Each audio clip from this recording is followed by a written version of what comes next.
Ah là là, avoir une chanson dans la tête, ça peut être sympa pour un moment. Par contre, quand on n'arrive plus à s'en défaire comme un squatter musical, ça devient franchement pénible. Il entre, fait comme chez lui, invite ses potes et mange même dans ton frigo. Enfin, tu vois ce que je veux dire. Bref, je me suis un peu emballé. Continue à regarder pour découvrir les raisons curieuses pour lesquelles les chansons restent dans ta tête et comment tu peux réussir à avoir la paix et retrouver le calme. N'oublie pas de cliquer sur s'abonner et d'activer les notifications pour nous rejoindre du côté sympa de la vie. Donc, la façon dont les chansons se mettent dans nos têtes est une drôle d'affaire.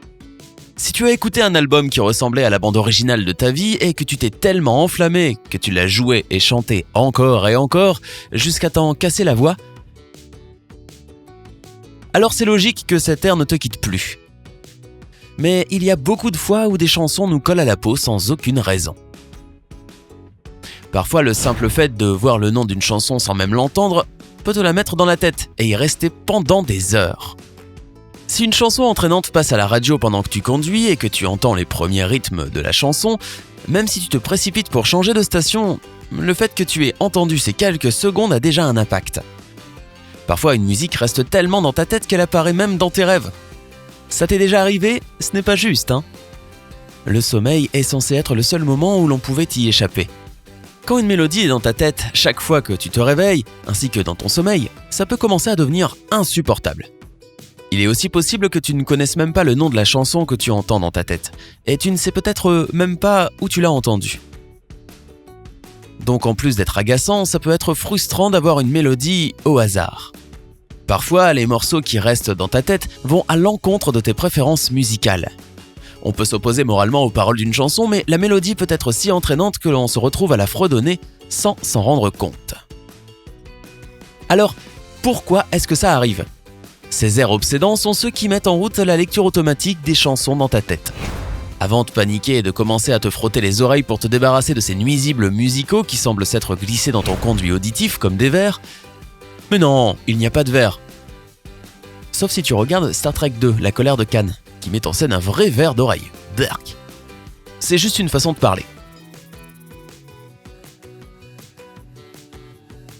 Mais comme un vrai ver désagréable qui se tortille dans ton corps, un ver d'oreille peut te fatiguer et même t'énerver.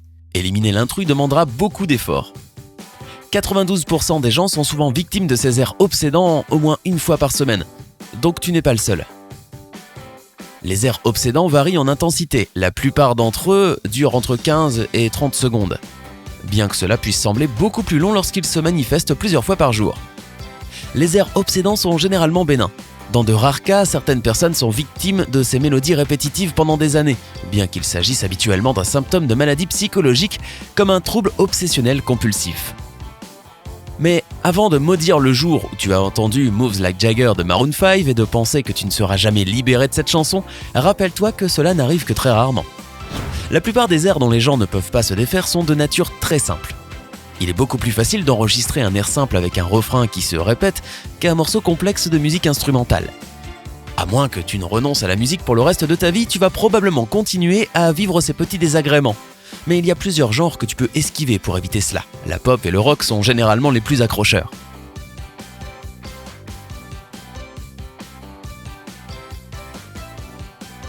Si tu veux créer une chanson accrocheuse, il y a 3 facteurs qui la fixeront dans la tête des gens pour toujours.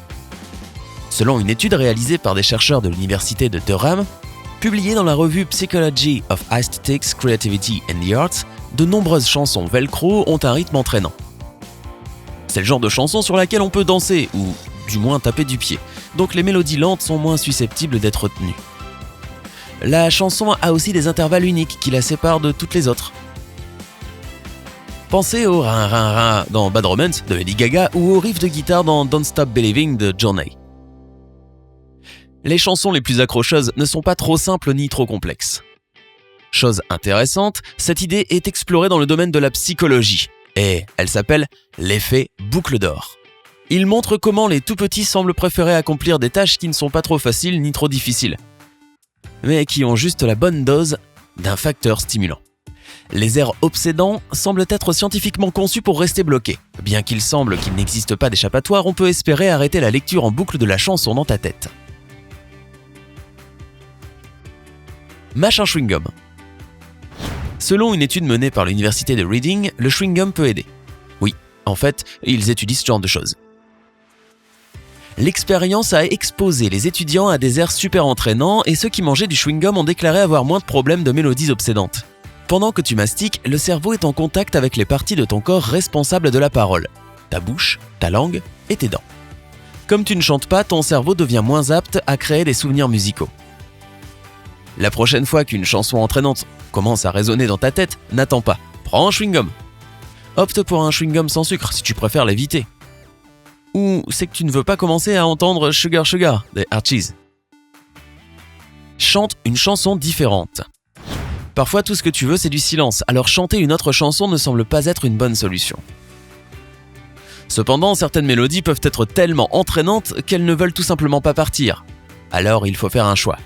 Réfléchis bien avant de commencer à chanter n'importe quelle vieille chanson.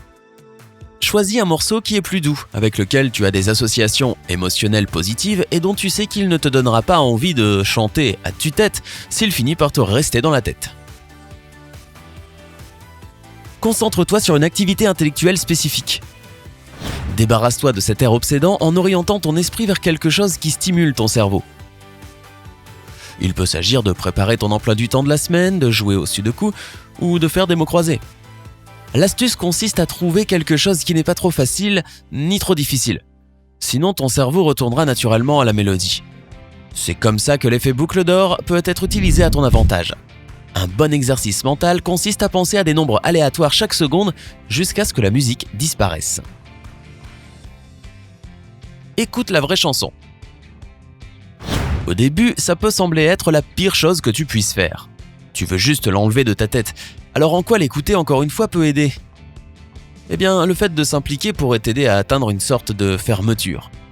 Imagine quitter le travail après une mauvaise expérience et ne pas avoir la chance de donner ta version de l'histoire à ton patron. Cela pourrait te conduire à rejouer la situation dans ta tête, à imaginer d'autres fins et à essayer de tourner la page. Faire face à une chanson accrocheuse fonctionne directement de la même manière. Écouter la mélodie peut t'aider à la surmonter. Profite du concert gratuit dans ta tête. Si tu as tout essayé sans grand succès, il vaut mieux ne pas trop t'en faire. Laisse la chanson Velcro suivre son cours. Ce qui n'aidera certainement pas, c'est d'essayer de te forcer à arrêter d'y penser. Si quelqu'un te dit « ne pense pas à un éléphant », que se passe-t-il ? Tu vas probablement penser à un éléphant. Si quelqu'un te dit de ne pas penser à Somebody That I Used to Know de Gautier, eh bien désolé, maintenant ça va sans doute rentrer dans ta tête pour la journée. La morale, c'est que si tu te concentres trop sur l'oubli d'une chanson, tu ne feras que la rendre plus obsédante. Parallèlement, les airs obsédants peuvent améliorer l'humeur d'une personne. Selon des chercheurs britanniques, les 2/3 des cas sont considérés comme positifs ou neutres. Cela peut aider les gens à réaliser une activité ennuyeuse, à faire passer le temps plus vite par une journée calme ou à leur donner de l'énergie. Alors, dis-nous, cher ami, quelle est la chanson qui reste toujours dans ta tête ? Parle-nous de toi dans les commentaires. N'oublie pas de cliquer sur j'aime, de partager la vidéo avec tes amis et de t'abonner pour suivre toute l'actu sympa.